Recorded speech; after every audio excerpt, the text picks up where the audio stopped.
यानंतरची बातमी धाराशिवमधून। धाराशिवमध्ये देखील झेडपीसाठी अनेक इच्छुक आहेत। तेरमधून राणा जगजितसिंह पाटील यांच्या पत्नी इच्छुक आहेत। तेरमध्ये अर्चना पाटील विरुद्ध सक्षणा सलगर अशी लढत शक्य आहे। गुजरोटीमधून संभाजीराव पाटील निलंगेकर यांचे मामा अभय चालुक्य सुद्धा निवडणूक लढवू शकतात। राज्यात झेडपी आरक्षण सोडत जाहीर झाल्यानंतर आता इच्छुकांची गर्दी वाढू लागलेली आहे। धाराशिवमध्ये नेमकी कशी गणित जुळून येत आहेत अधिक माहिती घेऊया आमचे प्रतिनिधी ओंकार कुलकर्णी यांच्याकडून। ओंकार, धाराशिवमध्ये सध्या काय घडतंय? या झेडपी निवडणुकांच्या दृष्टीने किती इच्छुक आहेत? हेमाली जर पाहिलं तर मागील 3 वर्षांपासून जिल्हा परिषदेत प्रशासक राज असलेलं पाहायला मिळत होतं। याच अनुषंगाने आता जर पाहिलं तर आरक्षण सोडत जाहीर झालेले आहे आणि त्यानंतरनं इच्छुकांची भाऊगर्दी जी आहे ती मोठ्या प्रमाणात धाराशिव जिल्ह्यात देखील आता पाहायला मिळत आहे। जिल्हा परिषदेचे जे अध्यक्षपद आहे ते सर्वसाधारण महिलेसाठी आहे आणि त्यामुळेच या पदावर कुठतरी जास्तीत जास्त जे काही बडे नेते आहेत ते कुठतरी क्लेम करताना पाहायला मिळत आहेत। प्रत्येकाची आता अशी इच्छा आहे की कुणीतरी आपल्या परिवारातील व्यक्ती या पदावरती असावा, यासाठी प्रत्येक पक्षातील जे काही नेते मंडळी आहेत ते त्यांनी कुठेतरी आता मोर्चे बांधणीला सुरुवात केलेली पाहायला मिळत आहे।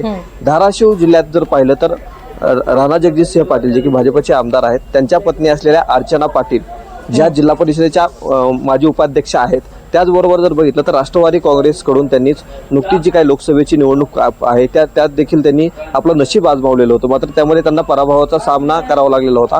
मात्र आता पुन्हा एकदा कुठतरी जे काही मिनी मंत्रालय आहे त्या मिनी मंत्रालयात जाण्याचा प्रयत्न जो आहे तो त्या या ठिकाणी करताना कुठतरी पाहायला मिळत आहेत।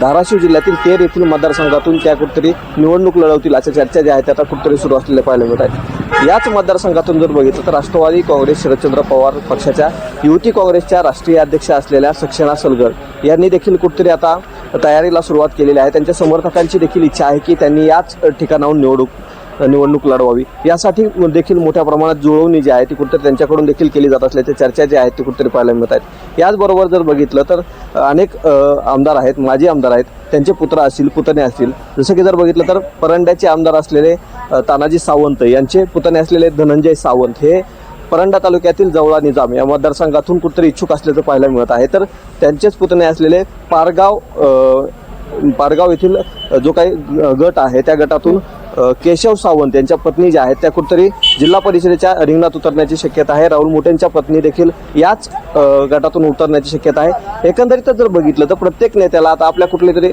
जे नातेवाईक आहेत त्यांना कुठतरी या संपूर्ण निवडणुकीत उतरवण्याची जी काही इच्छा आहे ती कुठतरी पाहायला मिळते आणि याच अनुषंगाने संपूर्ण जुळवाजुळव जी आहे ती कुठतरी धाराशिवच्या राजकारणात होताना पाहायला मिळते। धन्यवाद ओंकार, आपण दिलेल्या या सविस्तर माहितीबद्दल।